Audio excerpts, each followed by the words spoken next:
ही आयुष्मान भारत योजना को हरी झंडी दिखाई जाएगी और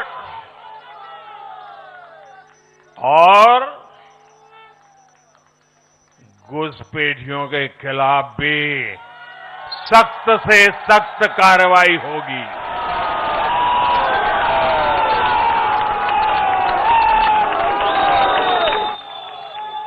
साथियों, इस महाविजय की दहलीज पर खड़े होकर हम गुरुदेव टैगोर को भी याद कर रहे हैं।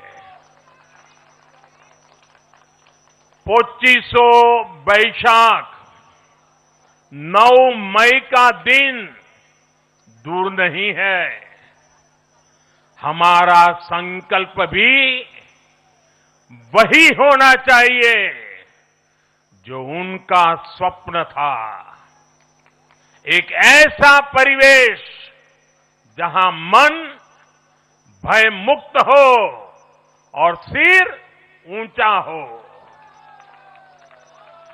और बीजेपी बंगाल में ऐसा भय मुक्त वातावरण बनाकर दिखाएगी, ये मोदी की गारंटी है।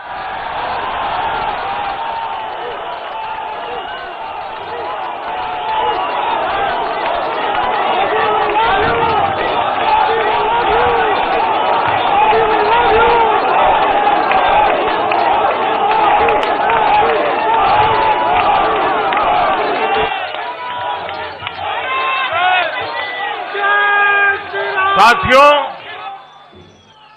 बंगाल के ये चुनाव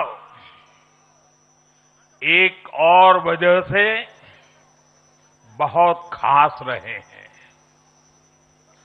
आप याद कीजिए, बंगाल चुनाव के समय कैसी खबरें आती थी। हिंसा, डर और निर्दोष लोगों की मौतें। लेकिन इस बार पूरे देश ने एक नई खबर सुनी। पश्चिम बंगाल में शांतिपूर्ण मतदान हुआ।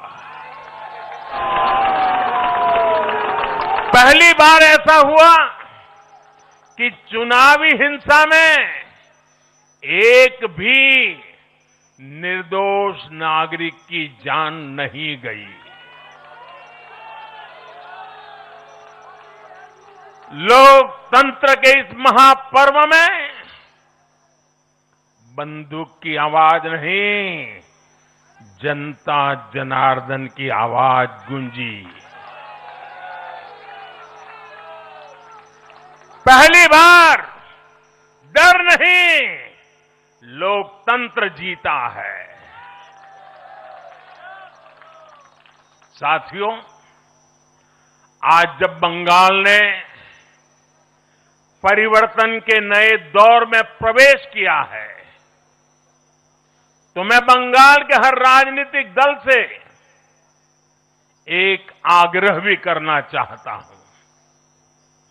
बंगाल में बीते दशकों में राजनीतिक हिंसा की वजह से न जाने कितनी जिंदगियां बर्बाद हो चुकी है।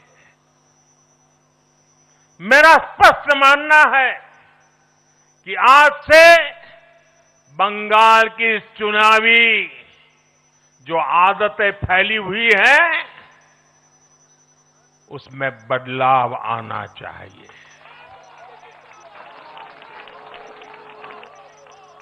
आज जब भाजपा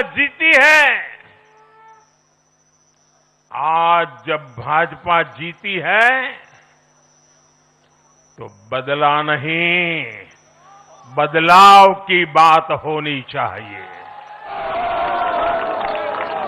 भय नहीं, भविष्य की बात होनी चाहिए। मेरी सभी राजनीतिक दलों के कार्यकर्ताओं से अपील है, आइए हिंसा के इस अंतहीन चक्र को हमेशा के लिए खत्म करें।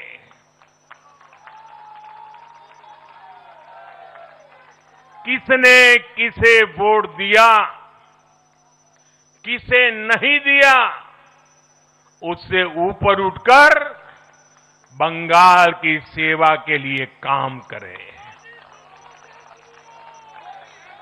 साथियों, इन राज्यों में चुनाव और उसके नतीजों की राजनीतिक एक्सपर्ट्स अपने अपने तरीके से समीक्षा कर रहे हैं, लेकिन इन नतीजों की एक और बहुत अहम बात है इनकी टाइमिंग।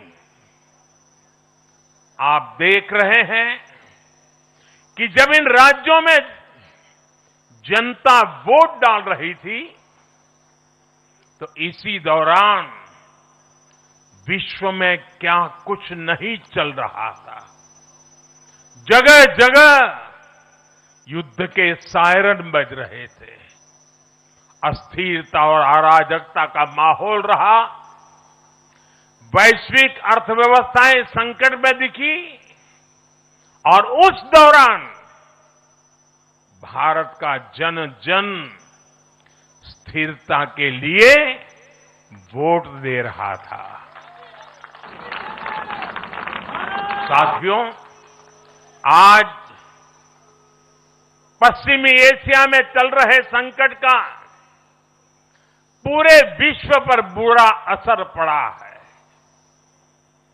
लेकिन भारत पूरे सामर्थ्य से इस संकट का सामना कर रहा है। इस चुनाव परिणाम ने भी दिखाया है कि भारत इस चुनौती में भी एकजुट है, एक मत है, एक लक्ष्य से संकल्पित है, और वो लक्ष्य है विकसित भारत। विकसित भारत का लक्ष्य लेकर के हम निकले हैं। साथियों, विकसित भारत के संकल्प की सिद्धि में पूर्वोदय का बहुत बड़ा महत्व है। जब भारत समृद्ध था, आर्थिक, राजनीतिक और सांस्कृतिक सामर्थ्य के चरम पर था, तो उसके 3 मजबूत स्तंभ थे। ये स्तंभ थे अंग, अंग यानी आज का बिहार, बंग यानी आज का बंगाल, और कलिंग यानी आज का ओडिशा। कलिंग उस समय हिंद महासागर के समुद्री व्यापार का एक छत्र सम्राट था। कलिंग के बंदरगाह पूरे एशिया तक भारत के उत्पादों को पहुंचाते थे। वही अंग सूत, रेशम और अन्य व्यापार के साथ साथ नालंदा और विक्रमशिला जैसे एजुकेशन सेंटर्स का भी हब था। और बंग वो सांस्कृतिक धरती थी जहां से भारत की आत्मा की आवाज उठती थी। साथियों, गुलामी के कालखंड में जैसे जैसे समृद्ध भारत के मजबूत पिलर कमजोर होते गए, भारत का सामर्थ्य भी क्षीण होता गया। इसलिए विकसित भारत के निर्माण के लिए इन तीनों स्तंभों का फिर से मजबूत होना बहुत आवश्यक है। और मुझे बहुत गर्व है कि अंग, बंग और कलिंग ने इस महाअभियान के लिए बीजेपी को चुन लिया है, एनडीए पर भरोसा किया है। साथियों, विकसित भारत के निर्माण का एक और महत्वपूर्ण पिलर भारत की नारी शक्ति है। नारी शक्ति अब विकसित भारत के निर्माण में तेजी से आगे बढ़ रही है। लेकिन नारी शक्ति की इस रफ्तार को कांग्रेस और उसके सहयोगियों ने कुछ दिन पहले रोकने का काम किया है। इन नारी विरोधी दलों ने संसद में नारी शक्ति वंदन संशोधन को पास नहीं होने दिया और इसलिए मैंने कुछ दिन पहले कहा भी था कि महिलाओं के आरक्षण का विरोध करने वाले ऐसे दलों को महिलाओं का आक्रोश झेलना पड़ेगा। आज कांग्रेस, टीएमसी और डीएमके को बहनों बेटियों ने सजा दी है। केरल में लेफ्ट के 10 सालों के कुशासन का फायदा कांग्रेस को जरूर मिला है, लेकिन मुझे विश्वास है केरल की बहनें भी अगले चुनावों में कांग्रेस को जरूर सबक सिखाएगी। साथियों, जिस समाजवादी पार्टी ने संसद में महिला आरक्षण को रोका है, उसे भी यूपी की महिलाओं का आक्रोश सहना पड़ेगा। महिला विरोधी समाजवादी पार्टी कुछ भी करके अपने पाप को कभी धुल नहीं पाएगी।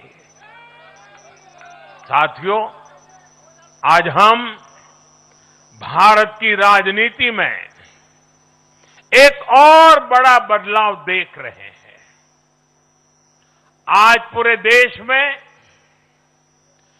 एक भी राज्य ऐसा नहीं है जहां कम्युनिस्ट पार्टी की सरकार हो।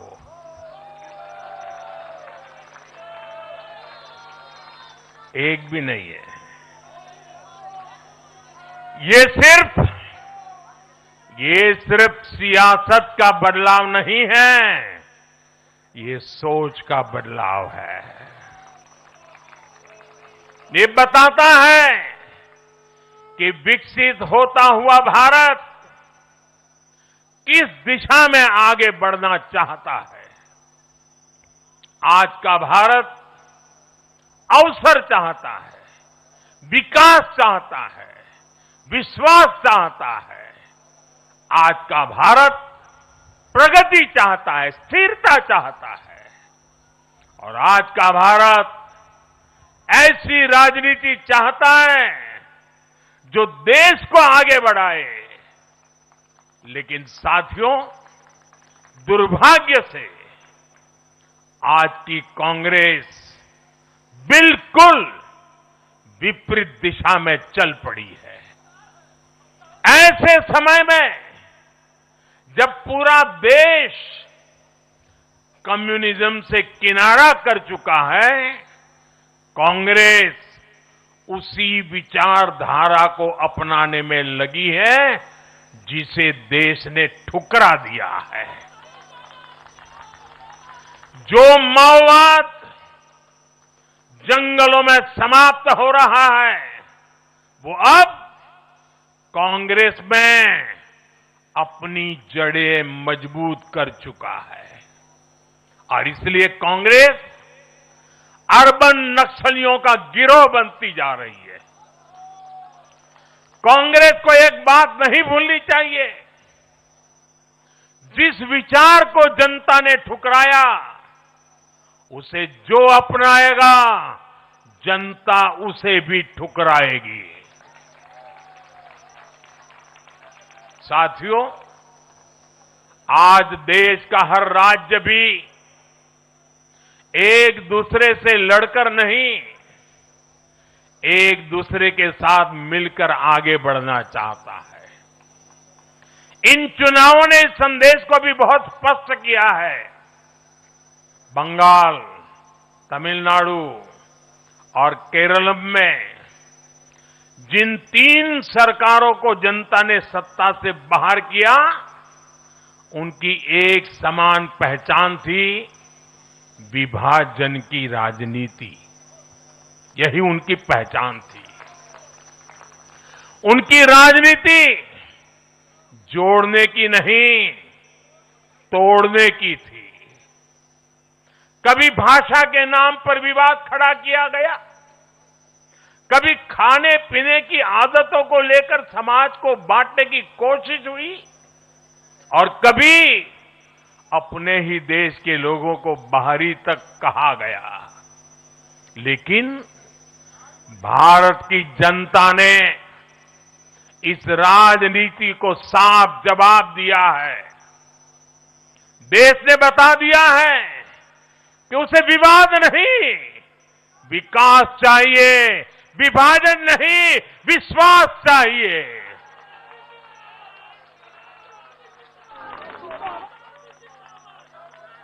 साथियों, आजादी के बाद कांग्रेस ने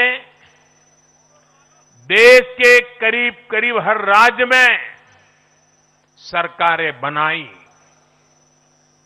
ये आजादी के आंदोलन का जो इमोशंस था, उसका उनको लाभ मिला था, उसमें से उपजा हुआ जनादेश था।